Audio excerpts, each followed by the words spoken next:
નમસ્કાર દોસ્તો, હું આપનો સાથી રજનીકાંત ભારતીય. મિત્રો, હાલમાં ફાર્મસી કોલેજોમાં 12 પાસ કરેલા યુવાનો ફાર્મસીમાં એડમિશન લઈ રહ્યા છે અને એમને મોટા મોટા સપના છે કે ફાર્મસી કર્યા પછી બિઝનેસ કરીશું, જોબ કરીશું, પ્રોગ્રેસ કરીશું, આર્થિક રીતે સદ્ધર થઈશું. એમ ઘણા બધા સપના લઈને એ લોકો પ્રવેશ મેળવી રહ્યા છે અને આવી જ રીતે દર વર્ષે લગભગ 3000 જેટલા યુવાનો ફાર્મસી કરીને બહાર આવે છે. પરંતુ એમના કોલેજ કાળ દરમિયાન કોઈ કોલેજ કે એમના ટ્રસ્ટી કે પ્રોફેસર કે પ્રિન્સિપલ એમને સાચી સ્થિતિ બતાવતા નથી, પરંતુ મોટા મોટા સપના બતાવવામાં આવે છે કે ફાર્મસી કર્યા પછી ફાર્મા કંપનીઓ કેવું તમારું સ્વાગત કરશે. ગુજરાત ફાર્મા પ્રોફેશનનો હબ કહેવાય છે. ગુજરાતમાં ફાર્મા કંપનીઓ રોજે રોજ વધી રહી છે. આમ મોટા મોટા સપના બતાવવામાં આવે છે, પરંતુ વાસ્તવિકતાનો અહેસાસ જ્યારે ફાર્મસી પૂર્ણ કર્યા પછી આ યુવાનો નોકરી મેળવવા જાય ત્યારે થાય છે. ફાર્મા કંપનીઓ છે એ કાર્ટલ રચીને બેસી ગઈ છે. એટલે એમના ત્યાં એક વખત નોકરીમાં જોડાયેલો ફાર્માસિસ્ટ બીજે ક્યાંય જોબ ના કરી શકે, બીજી કોઈ મોટી કંપનીઓ એમને સ્વીકાર ના કરે. એટલે ટૂંકમાં જે કંપનીમાં જોડાય એ જ કંપનીમાં ગમે તેવું શોષણ થાય, ગમે તેટલો પગાર આપે ત્યાં જ નોકરી કરવી પડે. મેડિકલ સ્ટોરમાં પણ 10 થી 15 હજાર પગાર માંડ મળતો હોય અને આ મોંઘવારીમાં આટલા ઓછા પગારમાં ગુજરાન ચલાવવું ખૂબ જ મુશ્કેલ છે. એટલું જ નહીં, ઘણી જગ્યાએ એવા જવાબો મળે કે અમારે તો ફક્ત લાયસન્સ જોઈએ છે. ત્યારે તમામ યુવાનોએ એ સમજવાની જરૂર છે કે અત્યારની પરિસ્થિતિ ફાર્માસિસ્ટો માટે ખૂબ જ ખરાબ છે. સરકારી જાહેરાતો નિયમિત પડતી નથી, એમાં એમનું ભવિષ્ય સદ્ધર કેવી રીતે બનશે? અત્યારે મેડિકલ સ્ટોર્સનો જે વ્યવસાય છે એમાં ગલીએ ગલીએ દવાની હાટડીઓ ખુલી ગઈ છે અને ફાર્માસિસ્ટોના માત્ર ભાડાના લાયસન્સ ઉપર ગેરકાયદેસર મેડિકલ સ્ટોર ઠેર ઠેર ચાલી રહ્યા છે. અને આ બધું રોકવાની જવાબદારી જેના ઉપર છે એ ફૂડ એન્ડ ડ્રગ વિભાગ જ આ પ્રવૃત્તિને પ્રોત્સાહન આપી રહ્યું છે. અને એટલા માટે કે એમના ભ્રષ્ટાચારની દુકાનો ચાલતી રહે. છેક નીચેથી લઈને ઉપર સુધી ભ્રષ્ટાચાર ચાલી રહ્યો છે. અને ફૂડ એન્ડ ડ્રગ વિભાગના કમિશનર હેમંત કોશિયાએ આ ભ્રષ્ટાચારનું સુઆયોજિત જાળ બિછાવી છે કે જે છેવાડાના ગામડાના મેડિકલ સ્ટોર્સથી લઈને સિટીના મેડિકલ સ્ટોર્સ વાળાનો હપ્તો નિયમિત આ અધિકારીઓને પહોંચતો હોય છે. અત્યારે નવો મેડિકલ સ્ટોર ખોલવો હોય તો 25 થી 30 હજાર રૂપિયાની લાત લેવામાં આવે છે અને દર દિવાળીએ 5 થી 10 હજાર રૂપિયાના નજરાણા તો ખરા જ. એવામાં ફાર્માસિસ્ટો પોતાનો મેડિકલ સ્ટોર ખોલીને સદ્ધર કેવી રીતે થઈ શકશે? અત્યારે હાલત એવી છે કે કોઈ ફાર્માસિસ્ટ જો પોતાનો મેડિકલ સ્ટોર કરવા જાય, સારું લોકેશન જુએ, રોકાણ કરે, જોખમ કરી મેડિકલ સ્ટોર કરી દે છે, પરંતુ ફૂડ એન્ડ ડ્રગ વિભાગના ભ્રષ્ટાચારી અધિકારીઓના કારણે એની આજુબાજુ થોડા જ દિવસમાં બીજા 4-5 મેડિકલો ગેરકાયદેસર ખુલી જાય છે અને આ ફાર્માસિસ્ટને કોમ્પિટિશન આપે છે. થોડા સમયમાં એવા દિવસો પણ આવે છે કે ફાર્માસિસ્ટનો ધંધો ઘટે છે, પગારનો ખર્ચો પણ નથી નીકળતો, ત્યારે એને મેડિકલ સ્ટોર બંધ કરવાની નોબત આવે છે. અને આ બધું થઈ રહ્યું છે ફૂડ એન્ડ ડ્રગ વિભાગના ભ્રષ્ટાચારના કારણે. અત્યારે ફાર્માસિસ્ટોની હાલત કફોડી છે. કોઈ ફાર્માસિસ્ટ આ ભ્રષ્ટાચાર વિરુદ્ધ બોલવાની હિંમત નથી કરી શકતા. થોડા દિવસ પહેલા જ એક ફાર્માસિસ્ટનો ફોન આવ્યો કે નવો મેડિકલ સ્ટોર ખોલી રહ્યો છું રજનીભાઈ, અને ડ્રગ ઇન્સ્પેક્ટર 25,000 રૂપિયા લાયસન્સ આપવા માટે માગે છે. ત્યારે એને કહ્યું કે ભાઈ એસીબી છે, એસીબીમાં ફરિયાદ કરી દે ડ્રગ ઇન્સ્પેક્ટરની. ત્યારે ફાર્માસિસ્ટે જવાબ આપ્યો કે રજનીભાઈ, સમુદ્રમાં રહેવું અને મગરમચ્છથી વેર. ત્યારે 25 વર્ષ પહેલા જ આવી એક ઘટના મને યાદ આવી ગઈ કે એક મિત્રના મેડિકલ સ્ટોર્સમાં બેઠો હતો અને ડ્રગ ઇન્સ્પેક્ટર એ દુકાનમાં પ્રવેશ કરે છે. મિત્ર પોતે ફાર્માસિસ્ટ છે, છતાંય સાહેબને પૂછે, સાહેબ ચા કોફી ઠંડુ શું લેશો, અને ઠંડુ મંગાવીને સાહેબને પીવડાવે છે.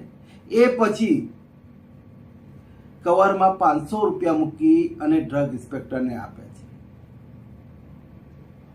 અને ડ્રગ ઇન્સ્પેક્ટર એટેચી નાની લઈને આવ્યા હોય છે, એમાં એ કવર મૂકી અને રવાના થઈ જાય છે. એમના ગયા પછી ફાર્માસિસ્ટ મિત્રને સવાલ કર્યો કે ભાઈ તું પોતે ફાર્માસિસ્ટે નિયમ અનુસાર ધંધો કરી રહ્યો છે, તો પછી ડ્રગ ઇન્સ્પેક્ટરને કવરમાં રૂપિયા આપ્યા કેમ? ત્યારે એ મિત્રએ જવાબ આપ્યો કે રજની, સમુદ્રમાં રહેવું અને મગરમચ્છથી વેર, તો 25 વર્ષ પછી પણ ફાર્માસિસ્ટોમાં ડ્રગ ઇન્સ્પેક્ટરનો જે ડર છે એ દૂર થયો નથી, પરંતુ આ સમુદ્રના મગરમચ્છોએ પ્રગતિ કરી છે. 500 રૂપિયાની લાતથી માંડીને અત્યારે 25,000 સુધી પહોંચી ગયા છે. અને એમના આ ભ્રષ્ટાચારને રોકવા ના તો કોઈ કોશિશ કરી છે કે ના યોગ્ય પરિણામ આવ્યું છે. અને એનું કારણ એક જ છે કે નીચેથી લઈ ઉપર સુધી, મંત્રીઓ સુધી, સચિવાલય સુધી દરેક જગ્યાએ લોકો મળેલા છે, ભ્રષ્ટાચારથી ખદબદી રહ્યા છે. અને એના કારણે આ ધંધો બિંદાસ ચાલી રહ્યો છે. કોઈ એમની સામે અવાજ ઉઠાવવા વાળું નથી. અને અવાજ ઉઠાવે તો એ અવાજને આ લોકો શાંત કરી દેતા હોય છે, દબાવી દેતા હોય છે. હાલમાં ગુજરાત સરકાર ઓપરેશન ગંગાજળ ચલાવી રહી છે. અને આ ગંગાજળ હેઠળ જે પણ અધિકારીઓ ભ્રષ્ટાચાર કરતા હોય એમને ફરજિયાત નિવૃત્ત કરી દેવામાં આવે છે.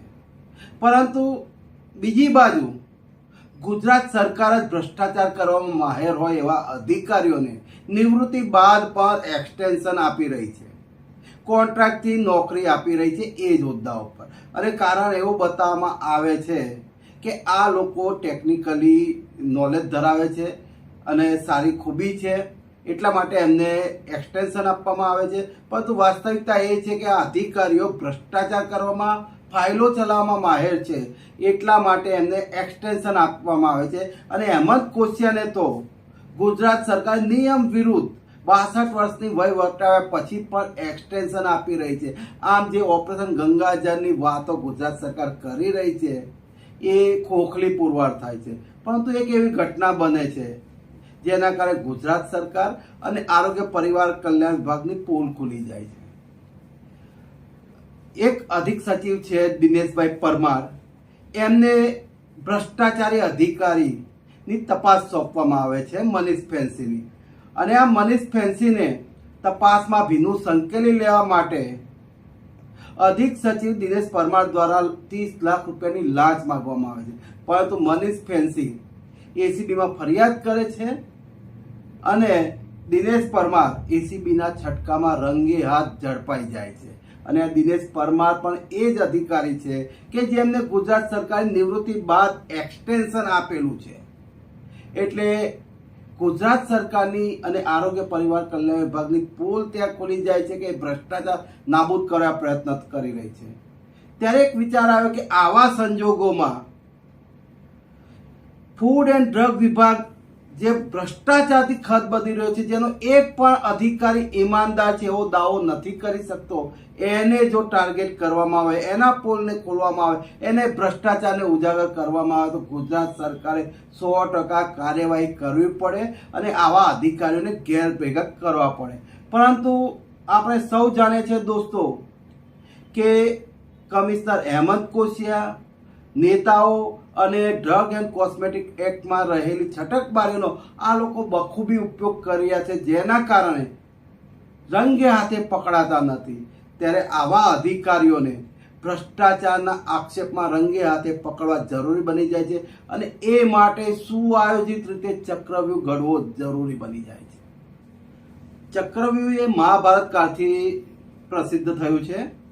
આ ચક્રવ્યૂહના 7 કોઠા હતા અને આ 7 કોઠા ભેદવાની કળા ફક્ત ભગવાન શ્રી કૃષ્ણ, ગુરુ દ્રોણ અને અર્જુન જ જાણતા હતા. અને આ ચક્રવ્યૂહની એક ખાસ ખાસિયત હતી કે તમને એવું લાગે કે તમે એક પછી એક કોઠા ભેદી રહ્યા છો, પરંતુ હકીકતમાં તમે એમાં વધુમાં વધુ ફસાતા જાઓ. જેમ તમે બચવા પ્રયત્ન કરો એમ વધુ ફસાતા જાઓ. તો આવી જ રીતે ફૂડ એન્ડ ડ્રગ વિભાગના ભ્રષ્ટાચારી અધિકારીઓને પણ એક ચક્રવ્યૂહ રચી ફસાવા જરૂરી હતા. અને એમને એમ લાગે કે એ લોકો બચી ગયા છે, પરંતુ ત્યાં જ એ લોકો ભૂલ કરીને એમાં વધુ ફસાતા જાય. અને આ માટે જરૂરી હતી એવા ફાર્માસિસ્ટોની ટીમ કે જેમને ડ્રગ ઇન્સ્પેક્ટરોનો ડર ના હોય. તો એવા ફાર્માસિસ્ટો પણ અમારી પાસે હતા, એમની મદદ લીધી. સાથે સાથે માઇક્રો પ્લાનિંગ જરૂરી હતું. ડ્રગ ઇન્સ્પેક્ટરો, કમિશનર, આસિસ્ટન્ટ કમિશનરો કેવી રીતે કાર્ય કરી રહ્યા છે એ આખી કાર્યપ્રણાલી જાણવી જરૂર હતી. તો એનો પણ અમે અભ્યાસ કર્યો અને આખી કાર્યપ્રણાલી જાણી. ભૂતકાળના અનુભવો પરથી ડ્રગ ઇન્સ્પેક્ટર કેવી રીતે કામ કરે છે એની માહિતી લીધી. તો ગેરકાયદેસર ચાલતા મેડિકલ સ્ટોર્સ વિરુદ્ધ જાગૃત ફાર્માસિસ્ટોએ જ્યારે પણ ફરિયાદ કરી છે, તો મોટા ભાગે એવું થાય છે કે ડ્રગ ઇન્સ્પેક્ટરો તપાસ કરવા જાય એટલે મેડિકલ સ્ટોર્સ વાળાને જાણ કરી દેતા હોય છે કે અમે તપાસ કરવા આવી રહ્યા છીએ, ફાર્માસિસ્ટને બોલાવી દેજો. અને એમની તપાસમાં એવું બતાવી દેતા હોય છે કે ફાર્માસિસ્ટો હાજર હતા.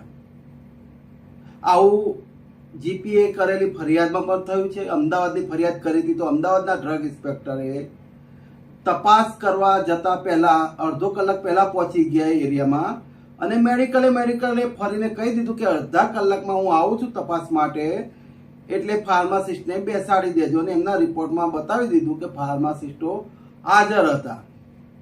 બીજું કે કોઈ જાગૃત ફાર્માસિસ્ટ ફરિયાદ કરે તો એનું નામ કેમિસ્ટોને આપી દે. ભાઈ અમે તો તપાસ કરવા નહોતા આવવાના, પરંતુ આ ભાઈએ ફરિયાદ કરી છે લેખિત, એટલે અમારે આવવું પડ્યું.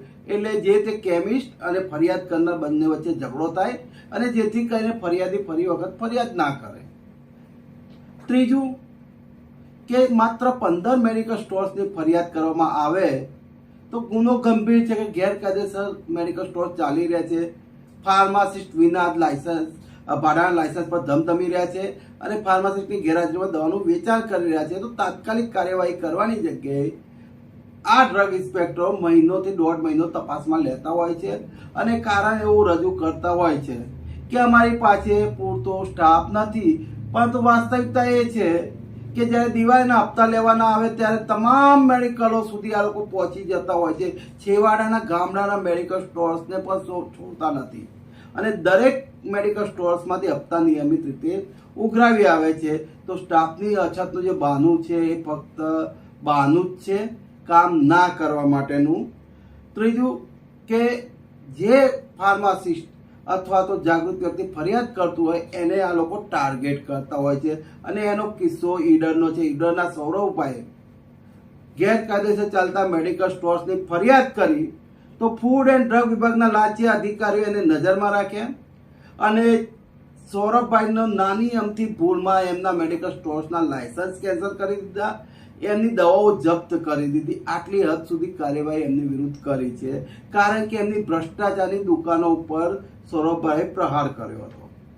એટલે આ બધી વાતોથી એક વાત સાબિત થાય છે કે અધિકારીઓ છે એ મેડિકલ સ્ટોર્સ વાળાને બચાવ ગમે તે પ્રયત્નો કરતા હોય છે, કારણ કે ત્યાંથી એમના ભ્રષ્ટાચાર ચાલતો હોય છે, એમના ઘર ચાલતા હોય છે, તોતિંગ પગાર લેતા હોવા છતાં પણ મોટા પાયે ભ્રષ્ટાચાર કરી રહ્યા છે અને એટલા માટે આ મેડિકલ સ્ટોર્સને બચાવી રહ્યા છે. બીજું કે આ ડ્રગ ઇન્સ્પેક્ટરો, આસિસ્ટન્ટ કમિશનરો કામમાં આળસ કરે છે અને એનો તાજો જ દાખલો છે કે થોડા દિવસ પહેલા એક ફાર્માસિસ્ટનો ફોન આવ્યો. એ અહીંયા અમદાવાદના મેડિકલ સ્ટોર્સમાં નોકરી લાગ્યો તો પોતાને વિગતો જમા કરવા ડ્રગ ઓફિસમાં ગયો તો ડ્રગ ઓફિસમાંથી એવો જવાબ મળ્યો કે તમારું નામ હજુ પણ ખેડા જિલ્લાના મેડિકલ સ્ટોર્સમાં ચાલી રહ્યું છે, તો ત્યાંથી કઢાવતા હો. ત્યારે ફાર્માસિસ્ટે રાજીનામાનો લેટર આપ્યો અને કહ્યું કે 1 મહિના પહેલા મેં ખેડા જિલ્લાના મેડિકલ સ્ટોર્સમાંથી રાજીનામું મૂકી દીધું છે અને એ લેટર ડ્રગ ઓફિસમાં જમા કરાવી દીધો છે. એમ છતાં મારું નામ એમણે વેબસાઇટ ઉપરથી કાઢ્યું નથી.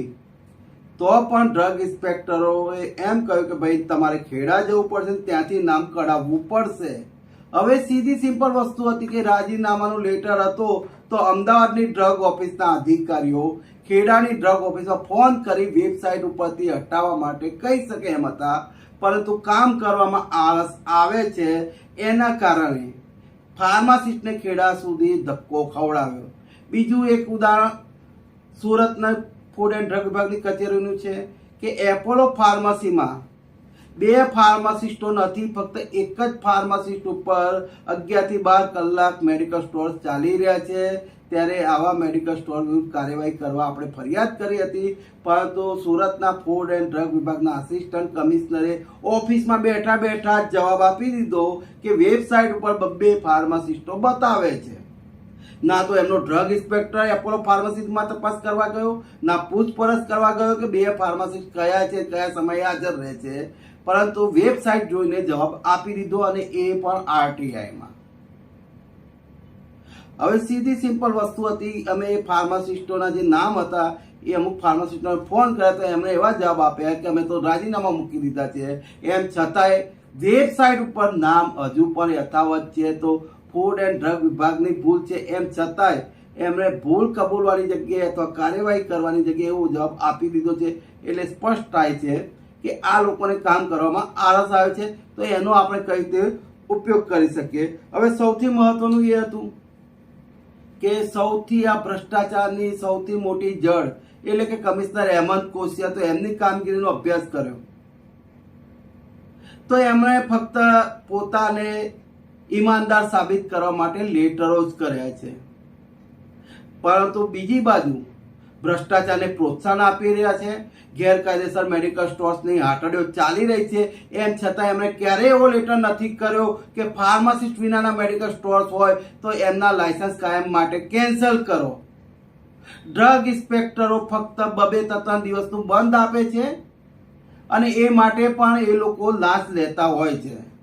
એટલે એમના માન્યા મુજબ કોઈ મેડિકલ સ્ટોર્સમાં ફાર્માસિસ્ટ હાજર નથી, ફાર્માસિસ્ટની ગેરહાજરીમાં દવાનું વેચાણ થઈ રહ્યું છે, તો એ માત્ર ભૂલ છે. હવે આપણે કોઈનું ખૂન કરી દઈએ અને અદાલત એવું કે ના ભૂલ છે અને માફ કરી દો, તો એવું ના ચાલે. તો આ કાયદામાં ડ્રગ એન્ડ કોસ્મેટિકના કાયદામાં પણ એવું કેમ ચાલે કે વર્ષોથી કોઈ મેડિકલ સ્ટોર ફાર્માસિસ્ટ વિના ચાલી રહ્યો છે, ફાર્માસિસ્ટની ગેરહાજરીમાં દવાનું વેચાણ કર્યું છે, અને એને ફક્ત પહેલી ભૂલ કરીને 2-5 દિવસનું બંધ આપી દેતા હોય છે. તો ફક્ત ને ફક્ત ભ્રષ્ટાચાર આચરવા માટે જ આ પ્રવૃત્તિ કરી રહ્યા હોય છે. હવે કમિશનર હેમંત કોશિયા પર ભ્રષ્ટાચારના આક્ષેપો વારંવાર થતા રહ્યા છે, અને જ્યારે પણ આક્ષેપો થાય ત્યારે એ લવ લેટર કરી દેતા હોય છે.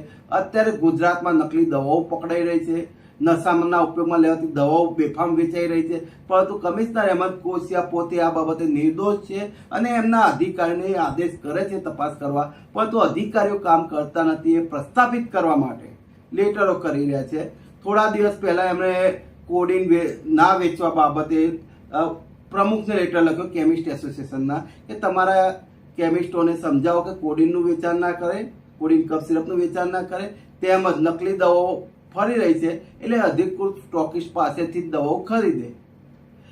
બીજો લેટર એમણે કર્યો થોડા દિવસો પહેલા કે ડોક્ટરો જે છે એમની હોસ્પિટલની અંદર જ મેડિકલ સ્ટોર ખોલીને બેસી ગયા છે, અને આ મેડિકલ સ્ટોર્સમાં ફાર્માસિસ્ટ હાજર હોતા નથી. એટલું જ નહીં, પરંતુ હોસ્પિટલના ડોક્ટરો દ્વારા એમના જ મેડિકલ સ્ટોર્સમાંથી દવા ખરીદવા માટે દબાણ કરવામાં આવે છે, અને આ દવાઓના મન ફાવે એમ ભાવ લેવામાં આવે છે. ત્યારે કમિશનર હેમંત કોશિયાએ કાર્યવાહી કરવાની જગ્યાએ લેટર કરી દીધો કે દરેક ડોક્ટરે બોર્ડ મારવું પડશે એમના મેડિકલ સ્ટોર્સ ઉપર કે આ મેડિકલ સ્ટોર્સમાંથી દવા ખરીદવી ફરજિયાત નથી, પરંતુ જો બોર્ડ ના માર્યું તો એમની વિરુદ્ધ શું કાર્યવાહી કરવી એ બાબતે કોઈ સ્પષ્ટતા કરી નથી.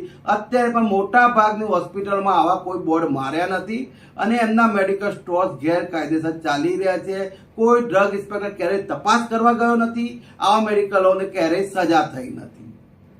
બીજો હવે થોડા દિવસ પહેલા પાછો ફરી લેટર કરેલો, નકલી દવાઓ પકડાય છે અને શિડ્યુલ એચની દવાઓ બેફામ વેચાય છે. ત્યારે એમણે લેટર લખ્યો કે દરેક કેમિસ્ટે શિડ્યુલ એચની દવાઓનું વગર પ્રિસ્ક્રિપ્શને વેચાણ ના કરે. પરંતુ મુખ્ય પાયાની વાતનો ઉલ્લેખ કમિશનર હેમંત કોશિયાએ હજુ સુધી ક્યારેય નથી કર્યો કે દરેક મેડિકલ સ્ટોર્સમાં ફાર્માસિસ્ટની ગેરહાજરીમાં દવાનું વેચાણ નહીં કરવું. આવો લેટર ક્યારેય નથી કર્યો. કારણ કે જો આવો લેટર કરે તો એમના ભ્રષ્ટાચારની દુકાનો બંધ થાય અને ફાર્માસિસ્ટોની પ્રગતિમાં કદાપી હેમંત કોશિયાએ રસ લીધો નથી. થોડા દિવસ પહેલા સીસીટીવી ફરજિયાત કરવાની વાતો ચાલતી હતી, પરંતુ કમિશનર હેમંત કોશિયા એ પક્ષના હતા કે સીસીટીવી કેમેરા ફરજિયાત નહીં પણ મરજિયાત હોવા જોઈએ.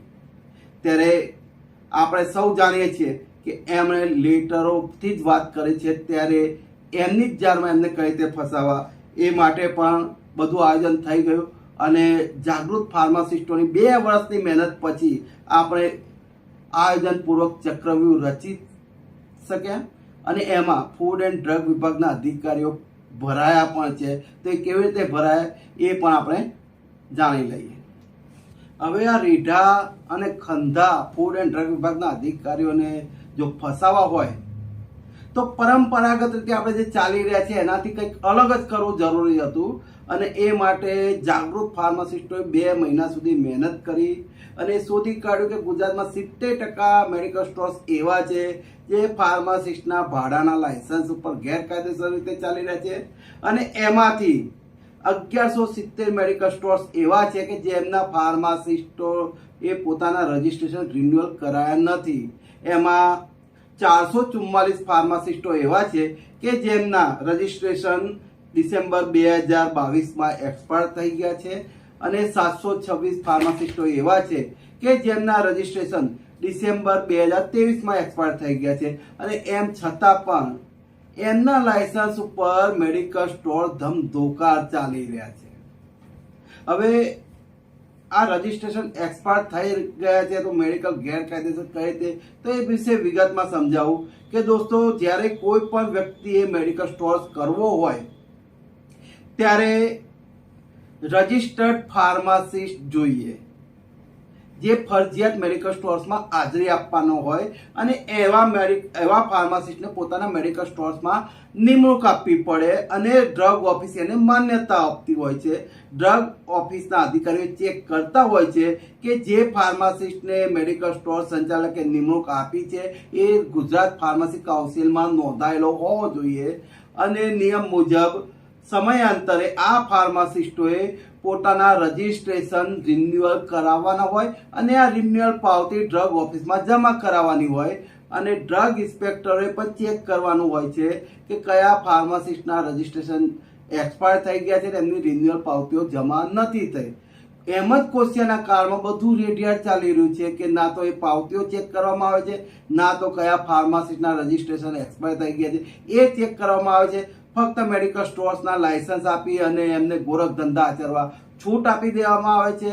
આદેશરાજ સાહેબ જ્યારે કમિશનર હતા ત્યારે આ બધું ચોકસાઈથી કામ થતું હતું કે જાન્યુઆરીથી માર્ચ મહિનામાં જે ફાર્માસિસ્ટોના રજિસ્ટ્રેશન એક્સપાયર થઈ ગયા હોય એમણે રિન્યુઅલ કરાવી અને રજિસ્ટ્રેશન રિન્યુઅલની પાવતી ડ્રગ ઓફિસમાં જમા કરાવવી પડતી હતી અને જો કોઈ રહી ગયું હોય તો ડ્રગ ઓફિસના અધિકારીઓ એમને યાદ કરાવતા, ફોન કરે અથવા રૂબરૂ જઈને યાદ કરાવતા ભાઈ તમારી રિન્યુઅલ પાવતી બાકી છે તો તાત્કાલિક જમા કરાવી દો, નહીં તો મેડિકલ સ્ટોર્સના લાયસન્સો કેન્સલ થશે. એ વખતે કોમ્પ્યુટર હતા નહીં, બધું કામ ફાઇલોથી થતું એટલે અધિકારીઓ હોય, ક્લાર્ક બધાને ખ્યાલ હોતો, પણ અત્યારે બધું કોમ્પ્યુટરાઇઝ થઈ ગયું છે અને એમાં પણ આળસુ ડ્રગ ઇન્સ્પેક્ટરો એટલે ક્યારેય રિન્યુઅલ પાવતી આ લોકોએ એક વખત લાયસન્સ આપી દીધા પછી માગી નથી, જેના કારણે 1170 મેડિકલ સ્ટોર્સ આપણે સીધી રીતે કહી શકીએ કે ગેરકાયદેસર ચાલતા હતા. અને આ મેડિકલ સ્ટોર્સમાંથી આ સમયગાળા દરમિયાન ડ્રગ ઇન્સ્પેક્ટર રૂટીન તપાસ પણ કરી નથી. રૂટીન તપાસ કરી હોય તો ખબર હોય કે ફાર્માસિસ્ટના રજિસ્ટ્રેશન એક્સપાયર થઈ ગયા છે અને રૂટીન તપાસમાં શું કાર્યવાહી થઈ એ પણ એમને ખ્યાલ હોય, પરંતુ રૂટીન તપાસ પણ થઈ નથી, જેના કારણે આ મેડિકલ સ્ટોર્સ હજુ પણ ગેરકાયદેસર ચાલી રહ્યા છે. ત્યારે જીપીએ દ્વારા આ આખું કૌભાંડ ગણાવી અને એની ફરિયાદ કરી છે અને આ કૌભાંડમાં સંડોવાયેલા ડ્રગ ઇન્સ્પેક્ટર આસિસ્ટન્ટ કમિશનર વિરુદ્ધ કડક સજાની માંગ કરી છે. એટલું જ નહીં, પરંતુ આ સમગ્ર કૌભાંડને કમિશનર હેમંત કોશિયાનું પીઠબળ છે. તો કમિશનર હેમંત કોશિયાનો કોન્ટ્રાક્ટ તાત્કાલિક સમાપ્ત કરી ઘર ભેગા કરવાની પણ માંગ જીપીએ કરી છે. એટલે મુખ્યમંત્રીને આપણે ફરિયાદ કરી હતી અને મુખ્યમંત્રીની કાર્યવાહી શરૂ થાય એ પહેલા કમિશનરે આગ લાગે પહેલા કૂવો ખોદવાનું શરૂ કરી દીધું અને 19 મેના રોજ એમણે લેટર આસિસ્ટન્ટ કમિશનરો કરી દીધા કે આ 444 ફાર્માસિસ્ટો કે જેમના રજીસ્ટ્રેશન ડિસેમ્બર 2022માં પૂરા થઈ ગયા છે અને 724 ફાર્માસિસ્ટો જેમના રજીસ્ટ્રેશન ડિસેમ્બર 2023માં પૂરા થઈ ગયા છે એમના મેડિકલ સ્ટોર્સ વિરુદ્ધ કાર્યવાહી કરી અને રિપોર્ટ સુપ્રત કરો. એટલે કમિશનર હેમંત કોશિયાને એમ લાગ્યું કે ચલો આપણે તો દૂધે ધોયેલા સાબિત થઈ ગયા, આપણે તો આદેશ કરાવી દીધા છે અને આ રિપોર્ટ એમણે 3 દિવસમાં સુપ્રત કરવાનું કહ્યું હતું. એટલે જેવી તપાસ આવશે એવા રિપોર્ટ બતાવી દઈશ. જો અમારા અધિકારીઓ તો કામ કરી રહ્યા છે અને એ અનુસંધાને આ રહ્યો રિપોર્ટ. એટલે કમિશનર હેમંત કોશિયા બચી જશે, એમના અધિકારીઓ બચી જશે એવું માનીને સંતોષ માની બેઠા છે. પરંતુ અહીંયા પહેલા કોઠામાં જ કમિશનર હેમંત કોશિયા અને એમના અધિકારીઓ ભરાઈ ગયા છે. અને બીજા કોઠામાં આપણે વાત કરીએ કે ડ્રગ ઇન્સ્પેક્ટરોએ શું કર્યું, આસિસ્ટન્ટ કમિશનરોએ શું કર્યું. બીજા કોઠામાં ડ્રગ ઇન્સ્પેક્ટર અને આસિસ્ટન્ટ કમિશનર પાસે કામ કરવાનું હતું. હવે એટલે આપણે સૌ જાણે છે ને, અગાઉ હું કહી ચૂક્યો કે આપણા ફૂડ એન્ડ ડ્રગ વિભાગના અધિકારીઓ આળસુ છે અને મેડિકલ સ્ટોર્સ વાળાને બચાવવા પર પ્રયત્ન કરશે. એટલે કમિશનરે એમાં સ્પષ્ટ લખ્યું હતું કે 444 અને 726 મેડિકલ સ્ટોર્સના ફાર્માસિસ્ટોની તપાસ કરવાની છે અને એમનો રિપોર્ટ 3 દિવસમાં સુપ્રત કરવાનો. શું કાર્યવાહી કરીએ એનો. પરંતુ આળસુ ડ્રગ ઇન્સ્પેક્ટરો જે 15 મેડિકલ સ્ટોર્સની તપાસમાં મહિનાથી 1.5 મહિના લેતા હોય એમને 1170 મેડિકલ સ્ટોર્સની તપાસ કરવાનું કહો અને એમાં ફાર્માસિસ્ટોના રજીસ્ટ્રેશન રિન્યુ નથી થયા એની તપાસ કરવાની વાત આવે તો લગભગ એમણે પોતાના જિલ્લાના તમામ મેડિકલ સ્ટોર્સની જે ફાઇલો એમની ડ્રગ ઓફિસમાં પડી છે એ ફેરવી પડે અને એમાં કયા ફાર્માસિસ્ટોએ રિન્યુઅલ પાવતી જમા નથી કરાવી અથવા તો કયા ફાર્માસિસ્ટોના રિન્યુઅલ પૂરા થઈ ગયા છે એ બધી તપાસ કરવી પડે. એ મેડિકલ સ્ટોર્સ અને ફાર્માસિસ્ટોને નોટિસ મોકલવી પડે અને એ બધી કાર્યવાહી કરવી પડે, જેમાં ઘણો સમય જાય. એટલે 800 ડ્રગ ઇન્સ્પેક્ટરો અને આસિસ્ટન્ટ કમિશનર એક કામ કર્યું. એમણે સીધો કેમિસ્ટ એસોસિએશનને લેટર લખી દીધો એમના જિલ્લાના, અથવા તો વોટ્સઅપથી મેસેજ કરી દીધો અને જણાવ્યું કે તમામ મેડિકલ સ્ટોર સંચાલકોએ પોતાના ફાર્માસિસ્ટોના રજીસ્ટ્રેશન રિન્યુ કર્યા છે એમની પાવતી વોટ્સઅપ કરી દેવી અથવા તાત્કાલિક ડ્રગ ઓફિસમાં જમા કરાવી દેવી. અને એ પ્રમાણે કદાચ 3 દિવસમાં રિપોર્ટ સુપ્રત કરવાનો હતો. એટલે તમામ જિલ્લાના આસિસ્ટન્ટ કમિશનરો એમની પાસે જેટલી રિન્યુઅલ પાવતીઓ આવી હશે એ રિન્યુઅલ પાવતીઓ અને જેમની રિન્યુઅલ પાવતીઓ નથી આવી એવા મેડિકલ સ્ટોર સંચાલકોને અમે જાણ કરી છે એ પ્રકારનો રિપોર્ટ કમિશનરને કદાચ સુપ્રત કરી દીધો હશે. પરંતુ આવું કરવામાં ડ્રગ ઇન્સ્પેક્ટરો, આસિસ્ટન્ટ કમિશનર સાથે કમિશનર હેમંત કોશિયા પણ ભરાઈ ગયા છે અને ઉલમાંથી ચૂલમાં પડ્યા છે, બીજી રીતે કહી શકીએ. અને એ બધું ત્રીજા ચોથા કોઠામાં બધી વિગતો છે. પણ ચલો આપણા ડ્રગ ઇન્સ્પેક્ટર, આસિસ્ટન્ટ કમિશનર બિચારા ફાર્માસિસ્ટ છે, આપણા જ ભાઈઓ છે, એટલે એમને જાણ કરી દઈએ કે એ લોકો કઈ રીતે ફસાયા છે તો બચવું હોય તો બચી શકે. સૌ પ્રથમ તો આપણે ત્રીજા કોઠાની વાત કરી લઈએ ચક્રવ્યૂહના. તો આસિસ્ટન્ટ કમિશનરોએ એમના જિલ્લાના મેડિકલ સ્ટોર્સના તમામ રિપોર્ટો મોકલી દીધા છે રિન્યુઅલ પાવતીઓ સાથે, પરંતુ કમિશનરનો લેટર વાંચવાનું ભૂલી ગયા. એમાં જે ઉલ્લેખ કર્યો હતો 444 મેડિકલ સ્ટોર્સ અને 724 એટલે 1170 મેડિકલ સ્ટોર્સ. તો ગેરંટી સાથે કહું છું કે 1170 મેડિકલ સ્ટોર્સના ફાર્માસિસ્ટની રિન્યુઅલ પાવતીઓ એમની પાસે નહીં જ આવી હોય, કારણ કે અમે જાણતા હતા કે ડ્રગ ઓફિસના આળસુ અને ભ્રષ્ટાચારી અધિકારીઓ કેવી રીતે કામ કરશે. એ લોકો આ 1170 ફાર્માસિસ્ટોના તાત્કાલિક રજીસ્ટ્રેશન કરાવી દેશે અને કહી દેશે કે એમની પાવતીઓ તો આવી છે, એટલે રજનીભાઈની ફરિયાદ ખોટી છે એમ કેમિસ્ટોને બચાવવા પ્રયત્ન કરશે, ફાર્માસિસ્ટોને બચાવવા પ્રયત્ન કરશે. જાણતા હતા. એટલે મુખ્યમંત્રીને ફરિયાદ કરતા અગાઉ જ ફાર્મસી કાઉન્સિલમાં 1170 ફાર્માસિસ્ટના નામ આપી અને ફરિયાદ કરી હતી કે એમના લાયસન્સ મેડિકલ સ્ટોરમાં ભાડે ચાલી રહ્યા છે અને આ ફાર્માસિસ્ટો બીજે નોકરી કરી રહ્યા છે અને એમને લાયસન્સની કોઈ જરૂરત નથી, ખાલી ભાડે આપવા માટે ઉપયોગ કરી રહ્યા છે, એટલા માટે એમણે રિન્યુઅલ પણ કરાવ્યા નથી. તો એમના લાયસન્સો કેન્સલ કરી નાખો, રજિસ્ટ્રેશન કેન્સલ કરી નાખો અને એમના આઈડી બ્લોક કરી નાખો, જેથી કરીને રીએન્ટ્રી અથવા રિન્યુઅલ કરાવી ના શકે. સાથે સાથે મેકવાનને એ પણ વાત કરી હતી રજિસ્ટ્રાર ગિલબર્ટ મેકવાનને કે આમાંથી એક પણ ફાર્માસિસ્ટનું જો રજિસ્ટ્રેશન થયું અથવા રિન્યુ થયું તો અમે ફરિયાદ કરી હોવા છતાં પણ તમે રિન્યુ કર્યું છે તો તમારી ઉપર ભ્રષ્ટાચારની ફરિયાદ કરી કે તમે ફાર્માસિસ્ટ પાસેથી રૂપિયા લઈ અને એમના રજિસ્ટ્રેશન રિન્યુ કરી દીધા છે તપાસ કર્યા વિના. એટલે મેકવાન સાહેબે તાત્કાલિક 1170 ફાર્માસિસ્ટોના રજિસ્ટ્રેશન બ્લોક કરી દીધા છે, જેથી કરીને રિન્યુ કરાવી ના શકે. હવે જ્યારે આસિસ્ટન્ટ કમિશનરે આદેશ કર્યા કે બધા રિન્યુઅલ પાવતી જમા કરાવો, તો આ 1170 ફાર્માસિસ્ટોની રિન્યુઅલ પાવતીઓ આવી જ નહીં હોય, એ ગેરંટી સાથે કહું છું. અને એમના મેડિકલ સ્ટોર હજુ પણ એવા ફાર્માસિસ્ટોના લાયસન્સ પર ચાલી રહ્યા છે ફરિયાદ કર્યા પછી પણ, કે જેમના રજિસ્ટ્રેશન એક્સપાયર થઈ ગયા છે. એટલે કે આ મેડિકલ સ્ટોર્સ અત્યારે કરિયાની દુકાન બરાબર છે.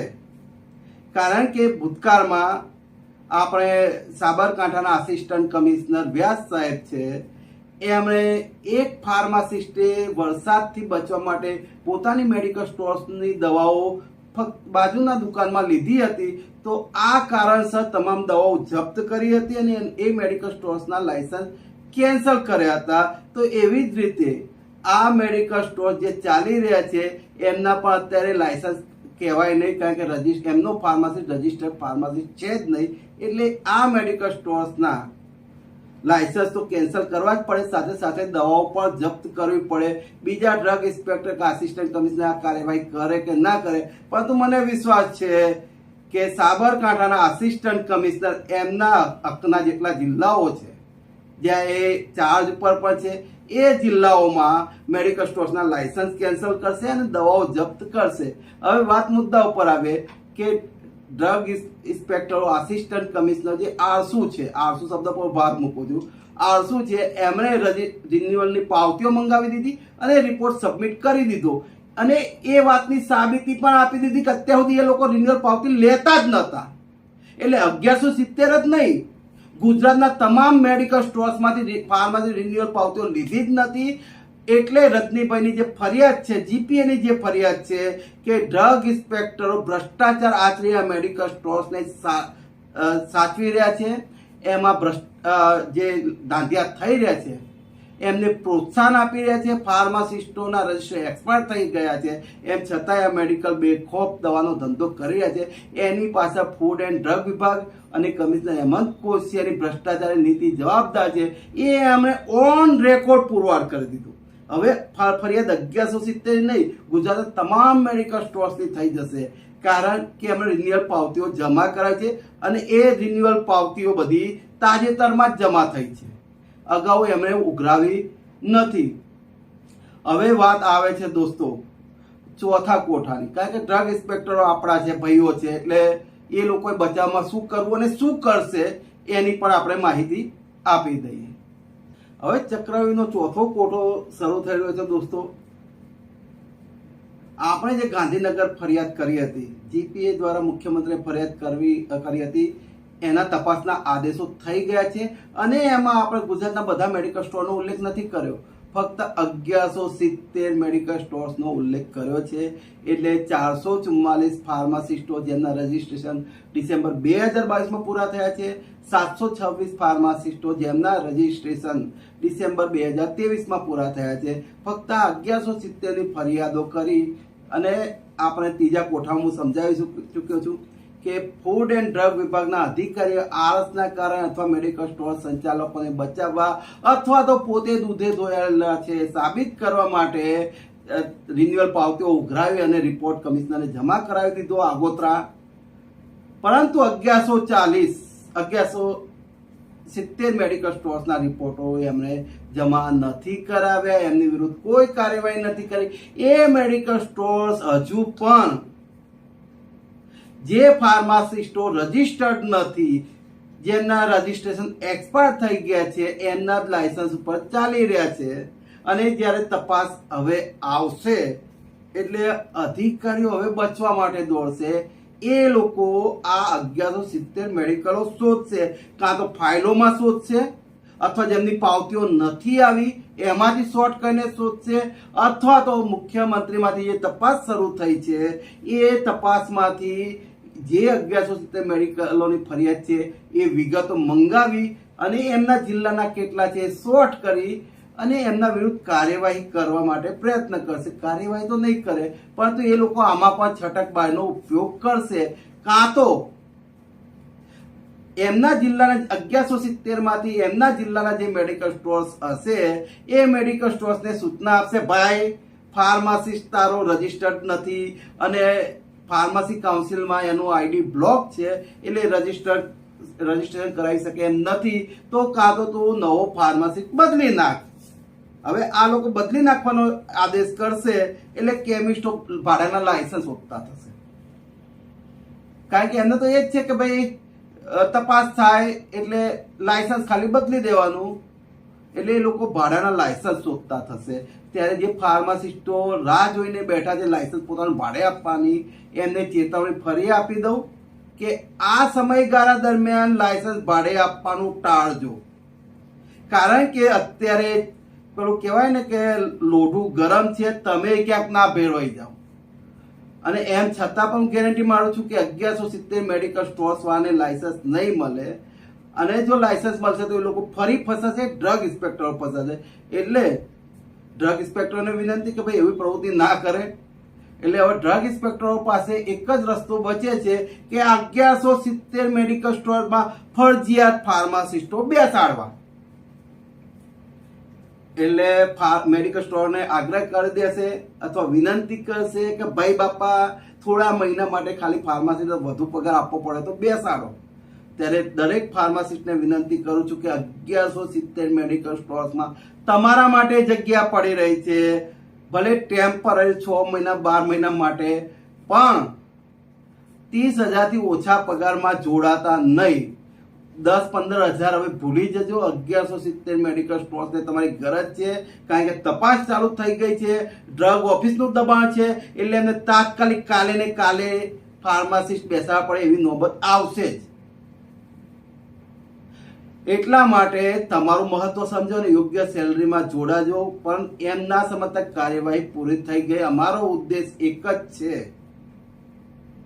કે જે વર્ષોથી ચાલ્યું આવ્યું છે કે સમુદ્રમાં રહેવું અને મગરમચ્છથી વેર, તો એ મગરમચ્છો વર્ષોથી પાણીમાં રાજ કરી લીધું, પણ બસ હવે બહુ થયું. એ મગરમચ્છોને કહેવાનું છે કે હવે સમુદ્રમાં ફક્ત એટલો મગરમચ્છ નથી, પણ જીપીએ નામનું ડાયનાસોર પણ છે જેનાથી બચવું મુશ્કેલ છે. અને આ 4 કોઠા મેં સમજાવ્યા, આગળના 5મા 6ઠા 7મા કોઠાની જે વિગતો છે એ ફાર્માસિસ્ટોને ખબર પડશે, ડ્રગ ઇન્સ્પેક્ટરોને ખબર પડશે, પણ આગામી સમયમાં એ હું જાહેર નહીં કરું કે નથી ચેતવવા માંગતો. પણ હા, એનું આ 7 કોઠા ચક્રવ્યૂહના પૂરા થશે એટલે એક પરિણામ ગુજરાતના તમામ ફાર્માસિસ્ટોને ચોક્કસ જોવા મળશે કે કમિશનર હેમંત કોશિયાને ગુજરાત સરકારે હટાવવા માટે મજબૂર થવું પડશે. ભ્રષ્ટાચારનું જે શાસન આટલા વર્ષો કમિશનર હેમંત કોશિયાએ ચલાવ્યું છે, આ ચક્રવ્યૂહ દ્વારા એનો અંત નિશ્ચિત છે. કમિશનર હેમંત કોશિયા કાં તો સ્વેચ્છાએ ઘર ભેગા થાય અથવા તો ગુજરાત સરકાર એમને લાત મારીને કાઢી મૂકશે. એ દિવસો દૂર નથી. સાથે સાથે જે અધિકારીઓ કમિશનર હેમંત કોશિયાના ભ્રષ્ટાચારમાં સાથ આપ્યો છે અને હજુ સાથ આપતા રહેશે, એમને પણ અમે નહીં છોડીએ. દોસ્તો, આ સાથે વિદાય લઉં છું અને આશા રાખીએ કે અમારા આ અભિયાનમાં ફૂડ એન્ડ ડ્રગ વિભાગના અધિકારીઓને એમની શાન ઠેકાણે લાવવા, એમને પોતાની ડ્યુટી યાદ કરવા, 1.5 લાખનો તોતિંગ પગાર લેતા હોવા છતાં પોતાની ભ્રષ્ટાચારની દુકાનો ચાલે છે એ બંધ કરાવવા માટે ગુજરાતનો દરેક ફાર્માસિસ્ટ સાથ આપશે એવી આશા રાખું છું. જય હિન્દ, જય ભારત, જય સંવિધાન.